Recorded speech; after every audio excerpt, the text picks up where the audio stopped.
The only activities I've ever been involved in the gay community were things like bowling leagues and rodeos, things of that sort. Nothing politically active or nonprofit type stuff. This is really my first involvement with anything that I consider to be more humanitarian, but it's basically because I found something that I thought was worth devoting the majority of my time to.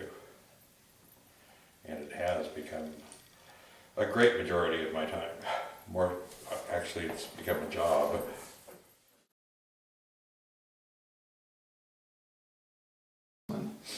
Well, actually, I didn't find the sisters. They found me here, but I saw them first back in the early 80s in San Francisco. I was at one of the local restaurants on a Sunday morning, and they went roller skating by. That was my first visual sighting of them. But in Las Vegas, Sister Lucy approached me along with the other 5 people that she and Sister Glow were talking to.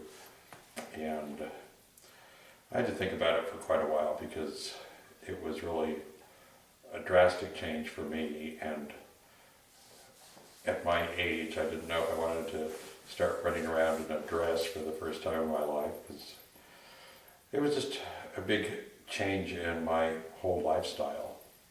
I'd been retired for 8 or 9 years already, and I had my little vacations and my little routines all set out, and I really wasn't that involved in much of the community here other than being on the planning council for the Ryan White Party stuff, but that's just minimal things that I could do. Yes, I was the last one, and I got, it's rather appropriate, I guess, that the last sin was sloth, and I got stuck with that. But it's kind of amazing that we've found that the sins that we either chose or got stuck with have been somewhat apropos for our individual personalities, because I'm a great procrastinator.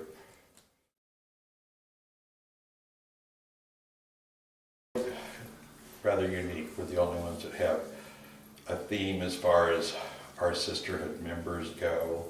We're the only ones that have our own program that we administer. And for being one of the newer houses, we're probably one of the more strict ones as far as our new membership goes. Being a sister is a very difficult process in reality for a lot of people, because you have to change your thought processes. You have to learn to sublimate your own ego and change the way you react to people. It really does require a much more benign personality in a lot of ways. The difficult part for me was actually the gregarious part of the sisterhood. As I said, the dress thing and high heels and stuff, and the many nights that I came home and took off my shoes and couldn't stand up because my feet hurt so badly. But that's all been part of the journey, but it really is necessary for a lot of people, especially younger people, to learn how to not react to things that people say to them. And that's really one of the major things you need to learn as a sister, is how to not react.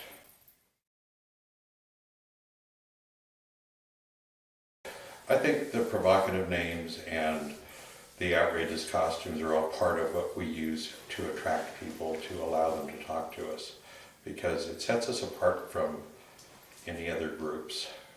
People can tell we're not drag queens, we're not trying to look like women, we're not trying to imitate something we're not. I think we're trying to emulate something in a much more theatrical fashion. And the gregarious outfits and the behavior seem to, first of all, break down barriers that people might have about speaking to us, because they see us talking to everyone. We don't not talk to people. We won't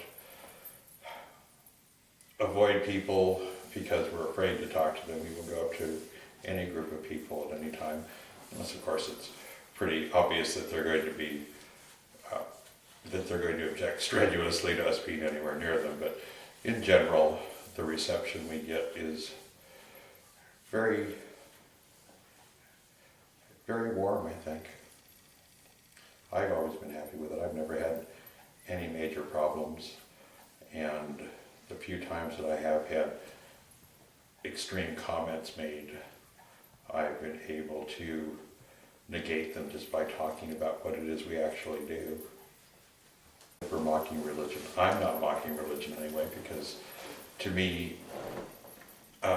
the work that we do is so similar to what is done in the religion I was raised in, which was Catholicism, that the major difference is that we don't have to take vows to be celibate, and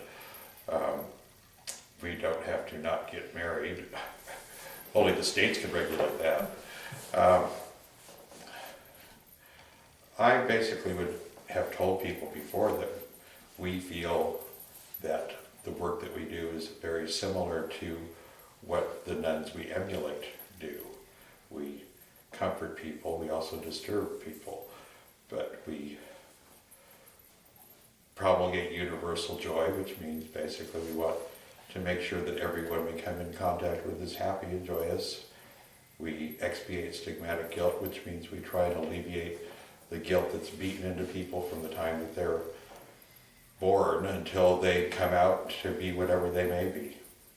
It doesn't have to be gay, it doesn't have to be straight, it doesn't have to be anything, it's just whatever they choose to be. That talking to them about what they are from their viewpoint alleviates stress from their perception of themselves, I think. Did that ramble on a little?